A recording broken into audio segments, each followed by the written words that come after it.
Hello everyone, this is Jyotsna Tiwari and welcome to current affair session. जी हाँ guys, स्वागत है आप सबका करंट अफेयर्स के सेशन में। और आज हम आपके साथ डिस्कस करने वाले हैं वो इम्पोर्टेंट न्यूज जो कि आपके एग्जाम पॉइंट ऑफ व्यू से बहुत ही ज्यादा इंपॉर्टेंट होती है, राइट।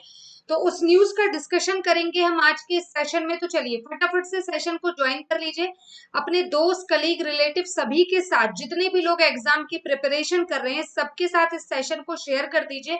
उसके बाद हम डिस्कस करेंगे आज का ये सेशन जो कि आपके एग्जाम पॉइंट ऑफ व्यू से बहुत ही ज्यादा इंपॉर्टेंट है। तो गाइज, जैसा कि आज आप देख सकते हैं करंट अफेयर का डिस्कशन करेंगे आज के इस हम सेशन में।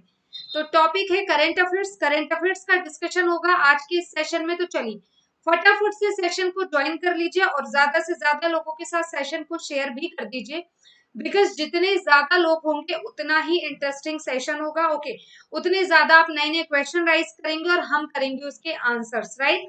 तो गाइज, मेरा नाम है Jyotsna Tiwari and I am your general awareness faculty. और आज हम डिस्कस करेंगे करंट अफेयर का ये सेशन जो कि रोज सेम टाइम पर होता है। ओके गाइज, तो चलिए, अब मुझे नहीं लगता कि हमें ज्यादा टाइम वेस्ट करना चाहिए। एक्चुअली हम 2 मिनट का वेट कर लेते हैं ताकि ज्यादा से ज्यादा लोग जुड़ जाए, क्योंकि जितने ज्यादा लोग होंगे उतना ही इंटरेस्टिंग ये सेशन आपके लिए बनने वाला है, राइट। तो बिल्कुल भाई, जितने ज्यादा लोग होंगे उतना ही इंटरेस्टिंग सेशन होगा। तो थोड़ा सा बस वेट करेंगे और फटाफट से बढ़ेंगे फिर हम अपने सेशन की तरफ और देखेंगे कि क्या कुछ है नया आज के सेशन में। तो फटाफट से लाइव आ जाइए सब और सेशन को अपने दोस्त, कलीग, रिलेटिव जो भी कोई है और गवर्नमेंट एग्जाम की प्रिपरेशन कर रहे हैं जो, उनके साथ शेयर कर दीजिए। तो भाई इस सेशन को शेयर कर देना अपने दोस्त, कलीग, रिलेटिव सभी के साथ। उसके बाद हम डिस्कस करेंगे आज का ये सेशन जो कि आपके एग्जाम पॉइंट ऑफ व्यू से बहुत ही ज्यादा इंपॉर्टेंट होने वाला है, राइट गाइस। बिल्कुल भाई, आज का ये सेशन जो है वो आपके एग्जाम पॉइंट ऑफ व्यू से इंपॉर्टेंट बहुत होने वाला है। तो चलिए फटाफट से सेशन को ज्वाइन कर लीजिएगा और सभी के साथ इस सेशन को शेयर भी कर दीजिएगा।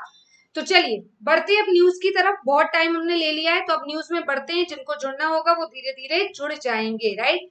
तो चलिए, लिखा है, पहली न्यूज आपकी स्क्रीन पर है। IIT Kanpur has developed an ultraviolet sanitising product called Shuddh. This device is capable for disinfecting a room of 10 into 10 square feet in just 15 minutes। चलिए, तो बहुत अच्छी बात है। हिंदी में देखते क्या लिखा है। लिखा है आईआईटी कानपुर ने शुद्ध नामक एक अल्ट्रा वायोलेट सैनिटाइजिंग उत्पाद को विकसित किया है। किसने? आईआईटी कानपुर ने, ठीक है। यह डिवाइस केवल 15 मिनट में, कितनी देर में? सिर्फ 15 मिनट में 10 इंटू 10 वर्ग फुट के कमरे को भी क्या कर देगी? सैनिटाइज कर देगी। मतलब कि कीटाणु रहित बना देगी, कोई भी इंफेक्शन वहां पर नहीं होगा, ठीक है। ये कहा गया है इस डिवाइस के माध्यम से, ठीक है। ऐसा किया क्यों गया भाई? तो सबसे पहले देखिएगा, सारी चीजें एक एक करके समझते हैं। बात हो रही है आईआईटी कानपुर की, बात हो रही है आईआईटी कानपुर की। तो इसने लॉन्च किया है, आईआईटी कानपुर ने लॉन्च किया है शुद्ध। शुद्ध ये क्या है? तो ये एक अल्ट्रा वायोलेटिंग सैनिटाइजिंग प्रोडक्ट है, अल्ट्रा वायोलेट सैनिटाइजिंग प्रोडक्ट। ये जो शुद्ध है ये क्या है? तो ये है एक अल्ट्रा वायोलेट सैनिटाइजिंग प्रोडक्ट। क्या है भाई? ये है एक अल्ट्रा वायोलेट सैनिटाइजिंग प्रोडक्ट। ये क्या करेगा? तो ये with in 15 minutes with in 15 minute के क्या करेगा? 10 इंटू 10 स्क्वायर मीटर के क्या रूम को भी क्या कर देगा? सैनिटाइज कर देगा, ठीक है। 10 इंटू 10 स्क्वायर मीटर के रूम को भी क्या कर देगा? सैनिटाइज कर देगा, वो भी विद इन 15 मिनट। तो चलिए, ये बहुत अच्छी चीज है, ठीक है। आगे इसके बारे में सपोर्ट करते हैं।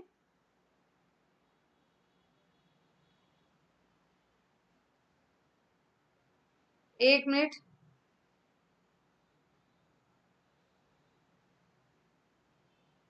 Okay, just give me 1 minute guys, 1 minute का टाइम देना। चलिए, ओके ओके।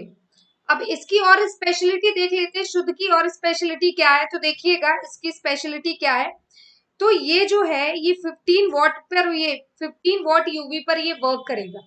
ये जो अल्ट्रा वायोलेट है ये 15 वॉट यूवी पर वर्क करेगा। 15 वॉट यूवी पर ये क्या करेगा, वर्क करेगा। ठीक है, ठीक है। और साथ ही इसके बारे में क्या लिखा है, और इसका यूज कहीं भी किया जा सकता है, बहुत ही हाईली प्लेस पर इसका यूज किया जा सकता है, लाइक होटल, हॉस्पिटल्स, ठीक है, मॉल्स, ऑफिसेस। देखिए आपको भी पता है कोविड 19 पेंडेमिक की वजह से क्या सिचुएशन हुई है, राइट।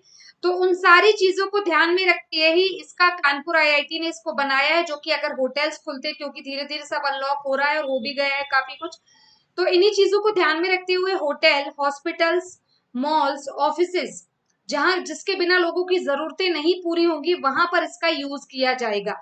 विद इन 15 मिनट ये क्या कर देगा, उसको क्लीन कर देगा, उसको क्लीन कर देगा कितनी देर में, तो विद इन 15 मिनट। इसमें स्कूल्स भी इंक्लूड हैं, ठीक है, स्कूल्स भी इंक्लूड है, तो ये इस तरह से ये हेल्प करेगा। ओके, चलिए और क्या इंपॉर्टेंट है, कुछ नहीं। अब इंपॉर्टेंट क्या है, क्वेश्चन आता है, हाल ही में शुद्ध एक अल्ट्रा वायोलेट सैनिटाइजिंग प्रोडक्ट है जो कि उसे किस आईआईटी ने लॉन्च किया। तब आपको आंसर याद होना चाहिए, आईआईटी कानपुर ने लॉन्च किया। सेकंड क्वेश्चन, हाल ही में आईआईटी कानपुर ने कौन सा प्रोडक्ट लॉन्च किया जो कि with in 15 minute 10x10 square feet के रूम को भी कीटाणु रहित कर देगा। तो आपका आंसर होगा ultraviolet sanitising product launch किया। नाम क्या है, तो भाई नाम बहुत इंपॉर्टेंट है, याद रखना, एक नाम इंपॉर्टेंट है शुद्ध, और एक किसने लॉन्च किया, तो आईआईटी कानपुर ने, ये भी इंपॉर्टेंट है, ठीक है। आगे देखते हैं, तो 15 वॉट यूवी के पर ये वर्क करेगा। Hotels, hospital, malls, offices, school, हर जगह इसका यूज किया जा सकता है, राइट। आगे बढ़ते, नेक्स्ट है, on July 14 2020, on July 14, 2020, the Ministry of Shipping has approved a fund of rupees 107 crore augmenting fire facility to Haldia Dock Complex, Kolkata port. Hindi में क्या लिखा है, तो लिखा है 14 जुलाई 2000, ओके, लिखा है 14 जुलाई 2020 को शिपिंग मंत्रालय ने हल्दिया डॉक कॉम्प्लेक्स कोलकाता बंदरगाह में अग्निशमन सुविधाओं को बढ़ाने के लिए 107 करोड़ रुपए के फंड को मंजूरी दे दी है, ठीक है। तो अग्नि मतलब कि जितना भी पोर्ट है, पोर्ट में अगर आग लग गई तो बहुत सारा सामान लॉस होगा, बहुत सारा लॉस होगा। तो इन चीजों को ध्यान में रखते हुए ही वहां पर सबसे ज्यादा अग्निशमन यंत्र लगाए गए हैं, जिसके लिए 107 करोड़ को रुपए के फंड को इन्होंने दे दी है मंजूरी कि भाई आप जाओ और अग्निशमन यंत्र लगाओ, ठीक है। आगे देखते तो ये सपोर्ट करेगा हैंडल करने में, देखिए ये सपोर्ट नहीं करेगा किसको, एलपीजी को, ये सपोर्ट नहीं करेगा एलपीजी को। एलपीजी को बिना सपोर्ट के ये चलेगा, ये एलपीजी को सपोर्ट नहीं करेगा तो भाई ये कैसे चलेगा, तो ये अग्निशमन यंत्र चलेगा, ये यंत्र चलेगा ऑयल से, एलपीजी से नहीं चलेगा। ये अग्निशमन यंत्र किससे चलेगा, तो ऑयल से चलेगा, ठीक है। और इसको लॉन्च किसने किया है, तो ऑयल इंडस्ट्री सेफ्टी डेकोरेटर बनाया किसने है, oil industry safety decorator, oil industry safety decorator उसने बनाया है इसे, ठीक है।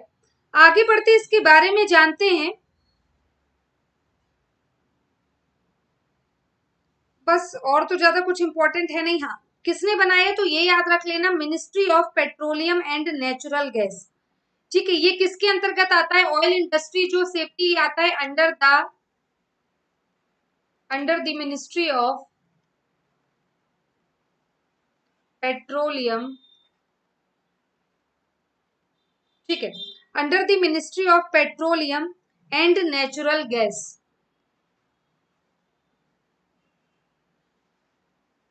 ठीक है, under the ministry of petroleum and natural gas के अंतर्गत ये आता है।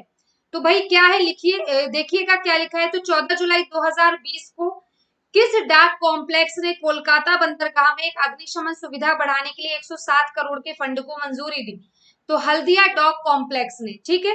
शिपिंग मंत्रालय ने मंजूरी दी है इसको, ठीक है। सपोर्ट क्या करेगा, ये अग्निशमन एलपीजी से नहीं ऑयल से वर्क करेगा, ऑयल इंडस्ट्री सेफ्टी डेकोरेटर ने इसकी क्या दी है, गाइडलाइन जारी की है, उसमें उसने ये चीज बताई है। ठीक है, आगे बात करते हैं। तो ये ऑयल सॉरी हाँ, ऑयल इंडस्ट्री सेफ्टी डेकोरेटर किस मंत्रालय के अंतर्गत काम करता है, तो ministry of petroleum and natural gas. आगे बढ़ते हैं। और हाँ, फंड याद रखना इंपॉर्टेंट है, कितना है, तो 107 करोड़। नेक्स्ट है, the government of Iran has decided to leave India with the construction of the Chabar Port Zahedan railway line project and will now move ahead with the construction of the project on its own. क्या लिखा है, Iran सरकार ने Chabahar port Zahedan railway line परियोजना के निर्माण से भारत को छोड़ने का फैसला किया है और अपने दम पर परियोजना के निर्माण के साथ इससे आगे बढ़ेगा। मतलब पहले इसका सपोर्ट कौन करने वाला था, इंडिया, बट ईरान ने क्या किया, ईरान ने इंडिया को मना कर दिया। उसका जो प्रोजेक्ट था जिसमें उसने इंडिया को इंक्लूड किया था, उसने कह दिया भाई आप जाओ, हम इसको अकेले खुद कंप्लीट करेंगे। राइट, ये बात इसने किसने कह दी, ईरान ने कह दी। ठीक है, चलिए अब आगे इसके बारे में अगर हम बात करें तो इस पोर्ट के बारे में ईरान ने कहा क्या है। ठीक है, ईरान ने क्या कहा है इस पोर्ट के बारे में, तो देखिएगा लिखा है this was informed by transport. ये बात किसने कही कि अब ये क्या करेगा, अब ये परियोजना से भारत को छोड़ने का फैसला ले लिया इसने। ये बात अनाउंस किसने की है, अनाउंस किसने की है, तो transport and urban development minister ने, वो भी ईरान के transport and urban development minister, Iran के transport and urban development minister ने ये बात कही। इन्होंने क्या कहा है कि भाई एक परियोजना थी ईरान सरकार ने चलाई थी, Chabahar port Zahedan railway line परियोजना। परियोजना का नाम याद रखना क्या है, Chabahar port Zahedan railway line परियोजना, जिसमें इंडिया इंक्लूड होकर वर्क कर रहा था। तो अब ईरान ने कहा है, ईरान के transport and urban development minister ने कहा है कि अब हम इस परियोजना को भारत से वापस लेते हैं और हम खुद इसे कंटिन्यू करेंगे, वो भी अकेले। ठीक है, आगे बात करते हैं।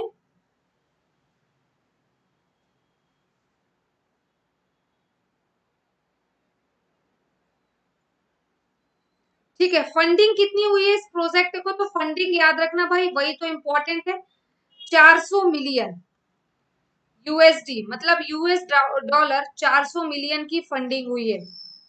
सॉरी, कितनी फंडिंग हुई है, तो यूएस डॉलर 400 मिलियन की क्या हुई है, फंडिंग हुई है इसके अंतर्गत। फंडिंग याद रखना इंपॉर्टेंट है।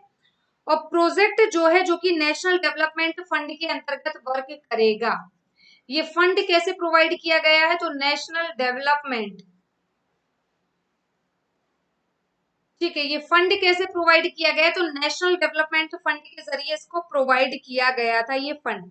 ठीक है, अब इस रेलवे लाइन की बात करें तो ये रेलवे लाइन अफगानिस्तान की बॉर्डर से होते हुए निकलने वाली थी।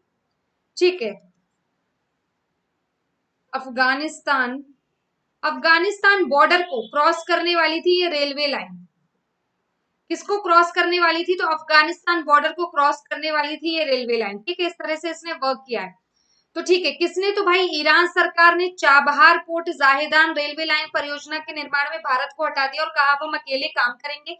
फंड की बात करें तो कितना फंड प्रोवाइड हुआ है इसको, 400 मिलियन का, जो कि नेशन डेवलपमेंट फंड के अंतर्गत इसको प्रोवाइड किया गया था। अफगानिस्तान जो है उसकी बॉर्डर को क्रॉस करती हुई रेलवे लाइन परियोजना पूरी होनी थी। ईरान की कैपिटल क्या है, तेहरान। ओके, आगे बढ़ते। On 12th July 2020, Madhya Pradesh Chief Minister Shivraj Singh Chauhan addressed street vendors in the states through video conferencing.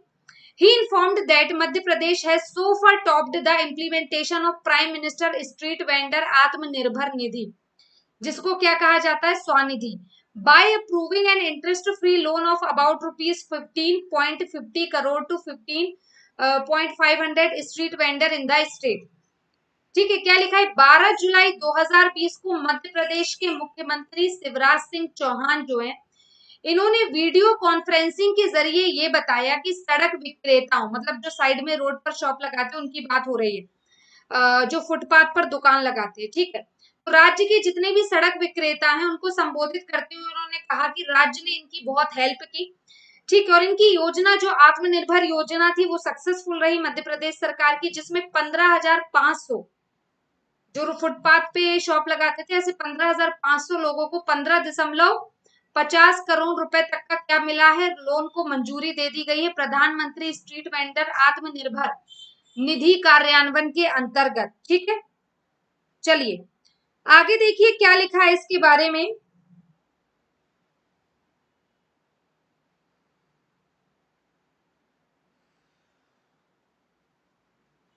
ठीक है, आगे देखिए क्या लिखा है। तो बात हो रही है इंपॉर्टेंट हमारे लिए क्या क्या है, ये 12 जुलाई की बात हो रही है।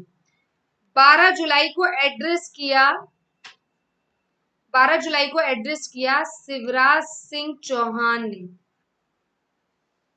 किसको, तो स्ट्रीट वेंडर को। ठीक है, जो कि देश भर में कितने हैं, 15,500 लगभग स्ट्रीट वेंडर हैं। ठीक है, उनको संबोधित किया और कहा कि भाई देखो, अंडर द आत्मनिर्भर योजना, अंडर द आत्मनिर्भर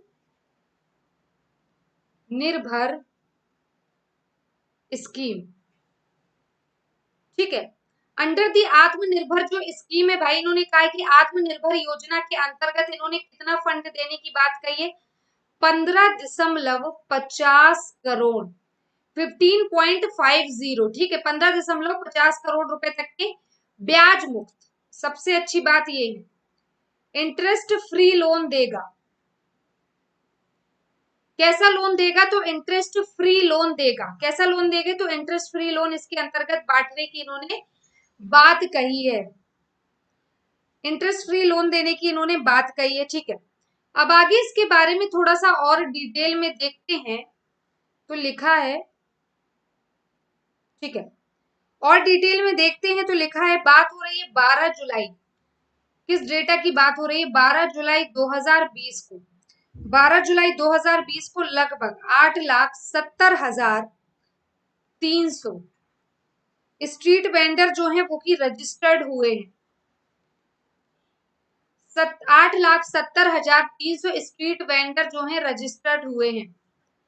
स्ट्रीट वेंडर्स क्या हुए हैं, रजिस्टर्ड किए गए हैं। ठीक है, इसके अंतर्गत पीएम स्वनिधि में, पीएम स्वनिधि जो है आत्मनिर्भर योजना, इसमें इतने ऐड हुए हैं, ठीक है, रजिस्टर्ड हुए हैं, जिसमें कि लगभग 1,76,000, जिसमें कि लगभग 1,76,000 वेंडर जो हैं उनको क्या है, सर्टिफिकेट इशू हो चुका है, उनको क्या हो चुका है, सर्टिफिकेट इशू हो चुका है।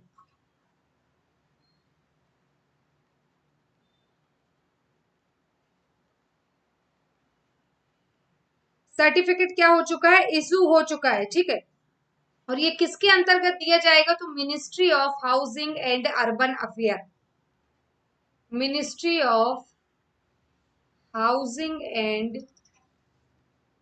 अर्बन अफेयर्स,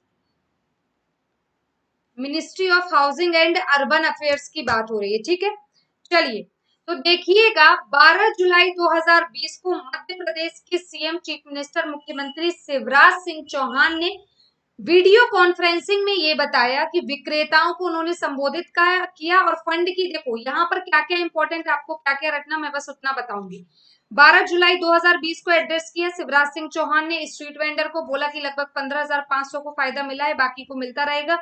आत्मनिर्भर स्कीम के अंतर्गत कितना फंड इंपॉर्टेंट है, मैं आपसे हमेशा कहती हूँ फंड याद रखना इंपॉर्टेंट है, 15.50 करोड़, वो भी इंटरेस्ट फ्री लोन, सबसे इंपॉर्टेंट याद रखना, इंटरेस्ट फ्री लोन मिलेगा, जिसमें अभी तक पीएम स्वनिधि में टोटल 8,70,000 लोग रजिस्टर्ड हो चुके हैं, जिनमें से 1,76,000 को सर्टिफिकेट भी इशू हो गया है कि वो स्ट्रीट वेंडर के अंतर्गत आते हैं। और इसको डील कौन कर रहा है, इसके साथ कौन सी मिनिस्ट्री डील कर रही है, तो ministry of housing and urban affairs, okay, शहरी एवं ग्रामीण मामलों के मंत्रालय। ओके, नेक्स्ट है, for important inputs related to local need which will help in providing a world-class network of national highway in the country such as topography, resources, capacity, etc. The National Highway Authority of India will collaborate through a decentralized approach. ठीक है, अब देखिए क्या लिखा है, हिंदी में लिखा है, देखिएगा हिंदी में क्या लिखा है, तो हिंदी में लिखा है कि स्थानीय आवश्यकता से संबंधित महत्वपूर्ण आदानों के लिए जो देश में राष्ट्रीय राजमार्गों के विश्व स्तरीय नेटवर्क जैसे कि स्थलाकृति, संसाधन क्षमता आदि प्रदान करने में मदद करेंगे। भारतीय राष्ट्रीय राजमार्ग प्राधिकरण एनएचएआई एक विकेंद्रीकृत दृष्टिकोण के माध्यम से सहयोग करेगा। एनएचएआई इसमें कैसे सहयोग करेगा भाई, तो ये देख लेते हैं फटाफट से। ठीक है, बात किसकी हो रही है, highway, national highway authority of India. सबसे पहले एनएचएआई का फुल फॉर्म जानना क्या है भाई, national highway authority of India. Full form क्या है, तो फुल फॉर्म में national highway authority of India. तो ये एनएचएआई या national highway authority of India कर क्या रहा है एग्जैक्टली, तो ये क्या कर रहा है, देखिए यहाँ पर लिखा है कि संबंधित एनएचएआई विकेंद्रीकृत दृष्टिकोण के माध्यम से सहयोग करेगा। किसके लिए, तो नेशनल हाईवे को बिल्डअप करने में ये क्या करेगा, हेल्प करेगा। हेल्प किसमें करेगा, तो यहां पर देख सकते हैं national, sorry just give me 1 minute.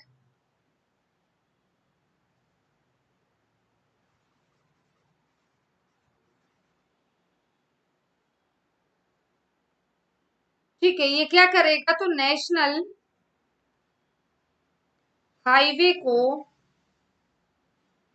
Buildup करने में हेल्प करेगा। नेशनल हाईवे को क्या करेगा, बिल्डअप करने में हेल्प करेगा।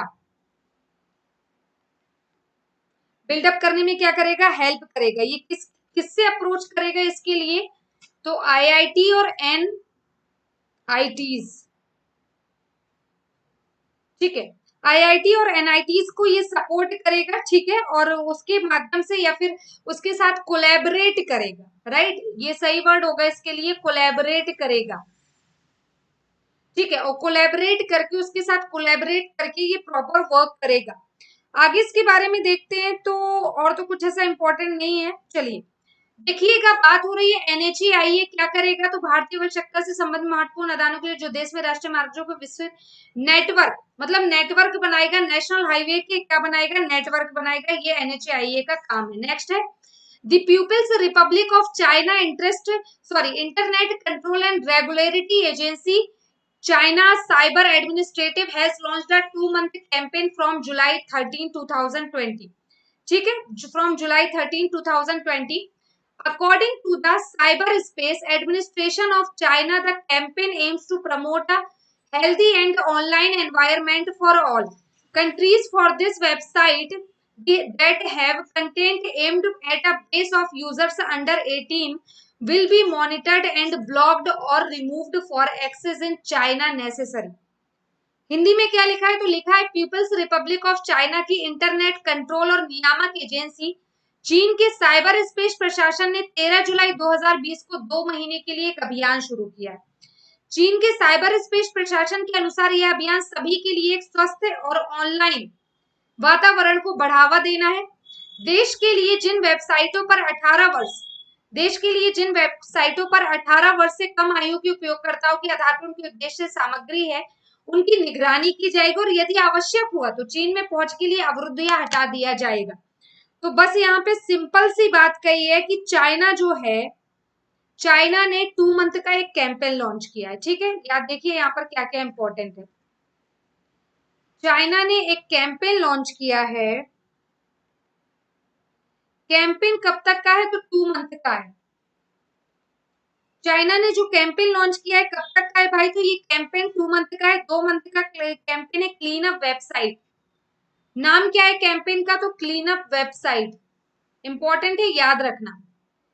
कैंपेन का नाम क्या है, तो कैंपेन का नाम है clean up website. Okay, clean up website का यूज करके बेसिकली इसके चाइना देश में जितनी भी वेबसाइट्स है जो कि इलीगल हैं या फिर जो सही नहीं है 18 बिलो द 18 एज ग्रुप के लोगों बच्चों के लिए, ठीक है, जो 18 से कम के बच्चे ऐसे लोगों के लिए जो यूजफुल नहीं है, ऐसी साइट्स पे या तो वो बैन लगाएगा और या फिर उनको हटा देगा, उन साइट को खत्म ही कर देगा चाइना। तो उसके लिए बेसिकली उसने ये अभियान चलाया है। क्या कर देगा, अगर एक्सेस कर पा रहे हैं बच्चे तो उसे क्या करेगा, रिमूव कर देगा, इधर रिमूव और ब्लॉक। रिमूव कर देगा या फिर क्या कर देगा, ब्लॉक कर देगा। दोनों में से कोई एक काम करेगा, रिमूव कर देगा या फिर ब्लॉक कर देगा। ठीक है, जिससे कि उनको ये हेल्प हो सके, जो मतलब कि बच्चे हैं उनकी प्रॉपर स्टडी चल सके या जो भी रीजन। ठीक है, तो उसके लिए ये ऐसा करेगा। ये चाइना का जो ये कैंपेन है, याद रखना चाइना का ये कैंपेन जो ये सेकंड कैंपेन है चाइना का, ये सेकंड कैंपेन है चाइना का। ठीक है, चाइना का ये सेकंड कैंपेन है जिसमें कि वो फॉरेन मीडिया और फॉरेन वेबसाइट को ब्लॉक करेगा। ब्लॉक भी किसको करेगा, तो यहां पर देखिए लिखा है फॉरेन मीडिया और फॉरेन वेबसाइट। फॉरेन मीडिया और फॉरेन वेबसाइट को ये क्या करेगा, ब्लॉक करेगा चाइना। क्लियर है, आई होप आपको समझ में आया होगा। तो पीपल्स रिपब्लिक ऑफ चाइना की इंटरनेट कंट्रोल नियामक जो एजेंसी है उसने कहा है, उसने एक कैंपेन चलाया है। कैंपेन का नाम है, 2 महीने का ये कैंपेन होगा जिसका नाम है क्लीन अप वेबसाइट। कैंपेन का नाम क्या है, क्लीन अप वेबसाइट। 2 महीने के लिए लॉन्च किए, सॉरी 2 महीने के लिए कैंपेन चलाए जो कि एक्सेस करेगा उन डेटा को जो कि 18 प्लस में, अगर किसी की कोई 18 प्लस का बच्चा है और उसकी आईडी रजिस्टर्ड है उस डेटा में, जो उसके लिए देखना सही नहीं है, तो ऐसे डेटा को वो एक्सेस करेगा, उनको ब्लॉक करेगा, उनको डिलीट करेगा, स्पेशली फॉरेन मीडिया वेबसाइट्स को। राइट, चलिए नेक्स्ट है आपका दी 206 बर्थ एनिवर्सरी ऑफ भानु भक्त आचार्य इज सेलिब्रेटेड ऑन 13th जुलाई। ठीक है, he was the first author to translate the great epic of ancient India Ramayana from Sanskrit to Nepali. Bhanu Jayanti is also celebrated every year on 13th July in the state of Nepal. अब देखो क्या लिखा है यहाँ पर, पहले तो मुझे okay, let me change my pen colour.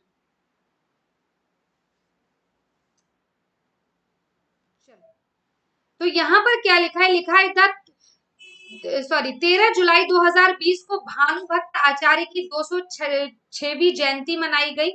वे प्राचीन भारत की एक महान महाकाव्य रामायण को, जिन्होंने संस्कृत से नेपाल, रामायण का जो संस्कृत वर्जन था उसको इन्होंने नेपाली में अनुवाद किया था, उसका ट्रांसलेट किया था नेपाली में।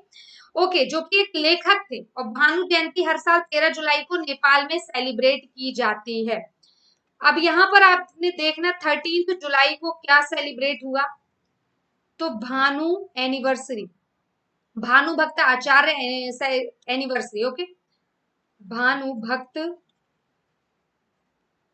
आचार्य, ठीक है, भानु भक्त आचार्य एनिवर्सरी सेलिब्रेट की गई। कब सेलिब्रेट की गई, तो 13 जुलाई को सेलिब्रेट की गई। क्यों सेलिब्रेट की गई, तो ये काफी बड़े राइटर हैं, साथ ही इन्होंने क्या किया है, तो रामायण जो कि एक महाकाव्य है, रामायण को किसमें, संस्कृत से टू ट्रांसलेट किया है, संस्कृत टू नेपाली ट्रांसलेशन इन्होंने क्या किया है, तो संस्कृत टू नेपाली ट्रांसलेशन किया है इसके अंतर्गत। ठीक है, और ये जयंती 13 जुलाई को हर साल कहां पर सेलिब्रेट होती है, तो नेपाल में। इतना याद रखना, ये जयंती 13 जुलाई को हर साल कहां पर सेलिब्रेट होती है, तो नेपाल में सेलिब्रेट होती है। चलिए इनके बारे में और कुछ देख लेते हो। तो इनका जन्म हुआ था 1813 में। बॉर्न कब हुए थे, तो 1813 में, 13 जुलाई 1813। ऑफकोर्स 13 जुलाई होगा, तो 13 जुलाई 1813 को ये बॉर्न हुए थे। ठीक है, आगे बात करते हैं। इन्होंने Sanskrit initially of his grandfather से संस्कृत सीखी, लेकिन ये सब इंपॉर्टेंट नहीं है। ठीक है, ओके,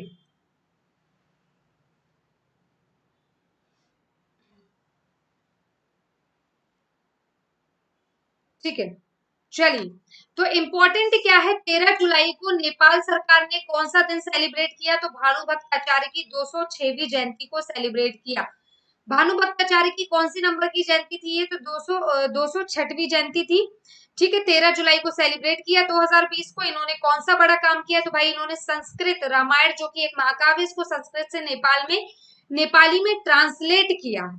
ठीक है, ये डे कब सेलिब्रेट किया जाता है, इनकी जयंती, तो 13 जुलाई को नेपाल में हर साल सेलिब्रेट होती है। इनका जन्म कहाँ हुआ, कब हुआ था, तो 1813 में। ओके, चलिए नेक्स्ट है A comprehensive practice for mapping crops has started under each of the Ratu Bharosha Kendra in Andhra Pradesh from 13th July 2020. This will help the state government in preparation from crop planning to e-marketing. 13th जुलाई 2020 से आंध्र प्रदेश में, अब हिंदी में देखते हैं तो क्या लिखा है 13th जुलाई, ओके 13 जुलाई 2020 से आंध्र प्रदेश में रथु भरोसे केंद्र आरबीके में से एक प्रत्येक के तहत फसलों की मैपिंग के लिए एक व्यापक अभ्यास शुरू किया गया है। इससे राज्य सरकार को फसल की योजना से लेकर ई मार्केटिंग तक की तैयारी में मदद करेगी। मतलब कि अगर फसल संबंधी कोई योजना बन रही है, अगर क्या हो रहा है फसल संबंधी कोई योजना बन रही है तो उसमें क्या होगा, राज्य सरकार हेल्प करेगी। इसमें राज्य सरकार क्या करेगी, इसमें हेल्प कर, सॉरी राज्य सरकार की हेल्प होगी इसके द्वारा। चलिए आगे बढ़ते हैं तो देखिए क्या लिखा है। ये बात किसने कही है, तो Andhra Pradesh government revenue of agriculture department, Andhra Pradesh government revenue of agriculture department, ठीक है। Andhra Pradesh government revenue of agriculture department ने ये अनाउंस किया है, ठीक है। तो इसने अनाउंस्ड क्या किया है भाई, तो इसने अनाउंस्ड किया है अबाउट आरबीके, किसके बारे में, रथु भरोसा केंद्र, किसके बारे में, तो रथु भरोसा केंद्र के बारे में इन्होंने ये बात कही है। रथु भरोसा केंद्र के बारे में इन्होंने ये बात कही है कि इसके जरिए वो सपोर्ट करेंगे। ओके, इसमें क्या, इससे क्या क्या डिसाइड होगा, एमएसपी, एमएसपी ठीक है, मिनिमम सपोर्ट प्राइस जिसको कहते हैं, जो कि किसान को दिया जाता है उनकी फसल जो भी रहती है उसकी जो भी कीमत होती है कि कम से कम इतना पैसा तो इनको मिलेगा ही, ठीक है, उसके ऊपर जो भी मिले तो ये एमएसपी में हेल्प करेगा। ये जो है, ये जो रथु आरबीके है, इस आरबीके की रथु भरोसे केंद्र ये जो है इसकी हेल्प किसमें होगी, ये किसमें हेल्प करेगा, तो एमएसपी में, एमएसपी को बनाने में, मिनिमम सपोर्ट प्राइस को डिसाइड करने में ये हेल्प करेगा, ठीक है। इंटरेस्ट फ्री लोन, जो कि किसानों को, किस किसानों को ज्यादा जरूरत है, किस किसान को, तो इंटरेस्ट फ्री लोन भी प्रोवाइड करने की बात इसमें कही गई है। क्या, तो इंटरेस्ट फ्री लोन भी ये प्रोवाइड करेगा। ओके, चलिए मिनिमम सपोर्ट करेगा। ओके, साथ ही ई क्रॉप की डिटेल मिलेगी, मतलब ऑनलाइन ही आपके क्रॉप का प्राइस क्या होगा, एक सपोर्ट प्राइस क्या होगा, इन सब की डिटेल मिल जाएगी, ठीक है, इन सब की डिटेल पहले ही मिल जाएगी, राइट। तो चलिए गाइस, आज का ये सेशन हम यहीं पर खत्म करते हैं। आई होप आपको चीजें, ओके। चलिए एक लास्ट न्यूज बची है वो भी डिस्कस कर लेते हैं, ये लास्ट है। क्या लिखा है, एक मिनट एक मिनट, क्या लिखा है, ये पेन नहीं चल रहा है, एक मिनट का टाइम दीजिएगा, पेन चल क्यों नहीं रहा है, ओके चलिए एक मिनट का टाइम दीजिए, मैं देख लेती हूँ इसको। चलिए ये न्यूज नहीं चल रही है गाइस, तो चलिए इसको छोड़ते हैं अभी, इसको हम कल कर लेंगे। तो आज का ये सेशन हम यहीं पर खत्म करते हैं, मिलते हैं आपसे कल फिर से सेम टाइम पर नए सेशन के साथ, नए टॉपिक के साथ। सो गाइस, करंट अफेयर को थोड़ा सा बी सीरियस होकर पढ़िएगा, क्योंकि आपके एक बार एग्जाम स्टार्ट हुए और ज्यादा से ज्यादा 2 महीने बाद एग्जाम आपके आराम से स्टार्ट हो जाएंगे। और आपका एक बार एग्जाम स्टार्ट हुआ फिर बैक टू बैक आपके एग्जाम्स है और आपके पास 6 मंथ का करंट अफेयर पढ़ने तक का टाइम नहीं मिलेगा, राइट। तो अगर आप इन करंट अफेयर्स को रेगुलर लेकर चलते हैं तो आज से 2 महीने 3 महीने बाद जब भी एग्जाम होंगे तो आपके पास 3 से 4 महीने का डेटा ऑलरेडी डेली बेस पर प्रिपेयर होगा। तो क्या होगा, इससे फायदा क्या है, तो फायदा ये कि लास्ट मोमेंट पर जो हम मैगजीन्स परचेस करते हैं, जो साइट्स पे जाकर पीडीएफ परचेस करते हैं, तो इन सब की हमें जरूरत नहीं पड़ेगी अगर हम रेगुलर बेसिस पर करंट अफेयर्स को ऐसे ही देखते रहे, राइट। तो thank you so much guys for cooperate with me, thank you very much. मिलते हैं आपसे कल फिर नए टॉपिक और नए सेशन के साथ। Have a nice day.